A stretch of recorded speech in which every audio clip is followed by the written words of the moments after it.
The modern smartphone is a powerful device packed with advanced technology. It fits in your pocket, but it contains more computing power than the computers that sent humans to the moon. Let's break down what's inside and explain what each part does. At the center of every smartphone is the system on a chip, often called the SoC. Unlike a computer where the CPU, GPU, and RAM are separate, smartphones combine them all into one chip. This tiny chip is the brain of the phone.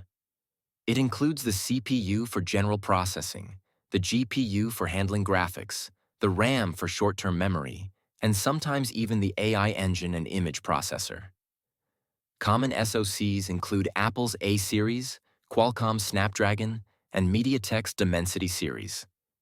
The CPU, or Central Processing Unit, is where most of the work happens. It runs the operating system, opens apps, handles calculations, and controls the device. The CPU in a phone is built to be power efficient, so it doesn't overheat or drain the battery quickly. Modern smartphone CPUs have multiple cores, allowing them to handle several tasks at once. Next is the GPU, or Graphics Processing Unit. This part is responsible for anything visual: games, videos, animations, and the overall user interface. A strong GPU means smoother performance when gaming or using heavy apps like video editors or augmented reality. The RAM, or Random Access Memory, temporarily holds the data that apps are currently using. More RAM allows your phone to keep more apps open at once and switch between them faster. When you restart your phone, RAM is wiped clean because it only stores short-term data. Your phone also needs a place to store files, photos, apps, and the operating system. That's the job of internal storage. Smartphones today use UFS storage, short for Universal Flash Storage, which is much faster than older storage types. Unlike RAM, data stored here stays even after you turn off your phone. Some devices also offer a microSD card slot, which lets you expand storage using a memory card. The display is one of the most visible and important components. It's not just a screen, it's a combination of display technology and touch sensors. Most modern phones use OLED or AMOLED screens, which provide better color, deeper blacks, and are more power efficient compared to older LCD displays. The screen also contains a layer of capacitive touch sensors, which detect your finger's electrical signals when you touch the glass. Behind the screen, many phones now include an under-display fingerprint sensor. This scanner uses light or ultrasonic waves to read your fingerprint through the screen, adding security without needing a physical button. Next is the battery. It's a rechargeable lithium-ion or lithium polymer unit that powers the entire phone. Smartphone batteries usually range between 3,000 to 5,000 milliamp hours, mAh, depending on the model. The battery powers the display, processor, and all other components. Charging speed depends on the phone's charging circuit and charger wattage. Some phones also support wireless charging, which uses coils to transfer power without a cable. The camera system is made up of multiple parts. There's the image sensor, the lens, and the image signal processor, or ISP. The sensor captures light, the lens focuses the image, and the ISP processes the raw data into photos and videos.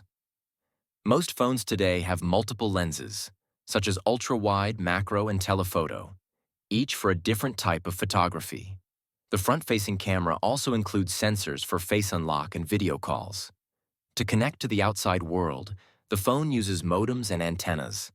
These allow access to cellular networks, 2G, 3G, 4G LTE, and now 5G. The modem connects to cell towers and handles voice calls, texts, and mobile data. Other antennas are used for Wi-Fi, Bluetooth, GPS, and NFC. All of these allow your phone to connect wirelessly, to the internet, to other devices, or even to payment terminals. Inside the phone, there's a small chip called the SIM card tray and SIM reader. This component identifies your device to your mobile network.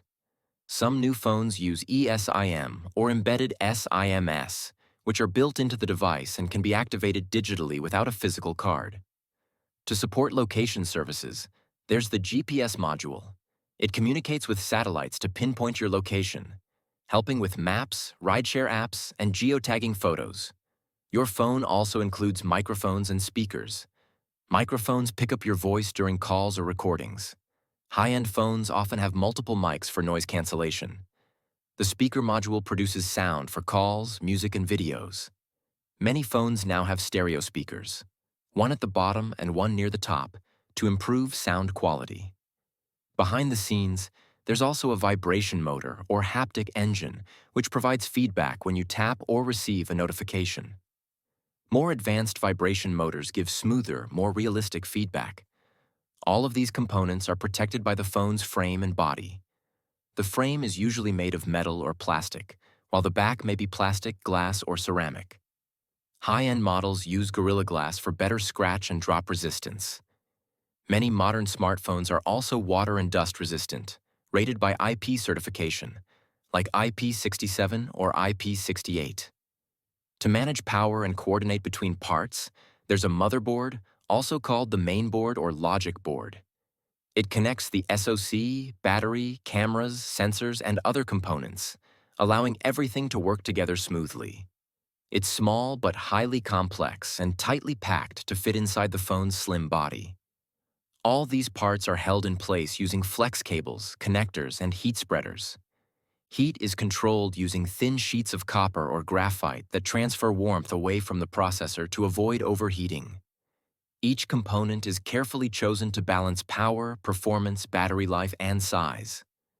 The result is a smart device capable of photography, navigation, entertainment, communication, and productivity, all from the palm of your hand.